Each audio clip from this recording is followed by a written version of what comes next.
रोहित शर्मा बात करते हुए कि इधर फील्डर रखिए, इधर गेंदबाजी। রোহিতের নেতৃত্বে শেষ ওভার খেলল মুম্বই, হার্দিককে পাত্তাই দিলেন না মাধওয়াল। রোহিত শর্মার হাতে নেতৃত্বের আর্মব্যান্ড না থাকলেও তিনি অলিখিত অধিনায়ক মুম্বই ইন্ডিয়ান্সের। পাঞ্জাব কিংসের বিরুদ্ধে সেটাই আরও একবার দেখা গেল। শেষ ওভারে রোহিত শর্মা এগিয়ে গেলেন, পরামর্শ দিলেন অনভিজ্ঞ বোলার আকাশ মাধওয়ালকে, তাঁর জন্য ফিল্ডিও সাজিয়ে দিলেন।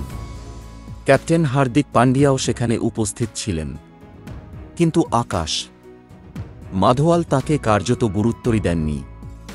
শেষ ওভারে জয়ের জন্য পাঞ্জাব কিংসের দরকার ছিল 12 রান, আর শেষ ওভারেই মুম্বই ইন্ডিয়ান্সের ক্যাপ্টেন হয়ে যান রোহিত শর্মা। হার্দিক কার হাতে বল তুলে দেবেন?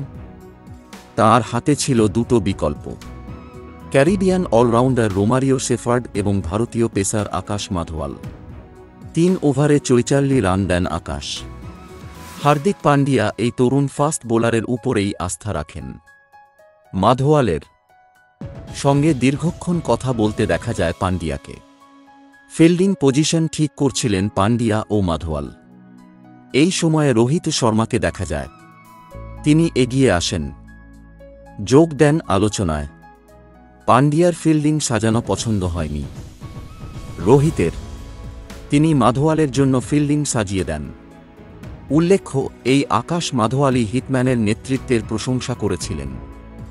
রোহিত এগিয়ে আসায় আকাশ মাধওয়াল তাঁর কথাই শোনেন। সেই ভিডিও ছড়িয়ে পড়ে সোশ্যাল মিডিয়ায়।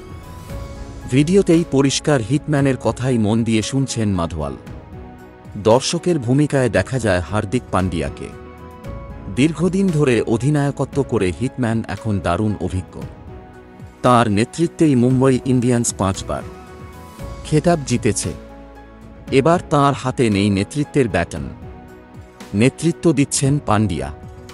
কিন্তু দলের প্রয়োজনে আসল সময়ে রোহিত এগিয়ে এলেন তাঁর অভিজ্ঞতা নিয়ে।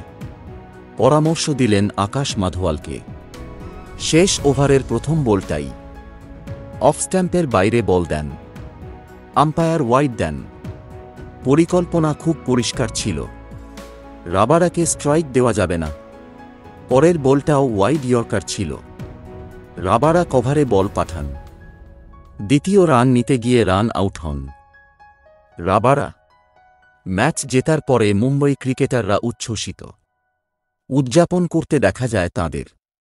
রোহিত শর্মা ও হার্দিক পান্ডিয়াকে দেখা যায় হাই ফাইভ দিতে।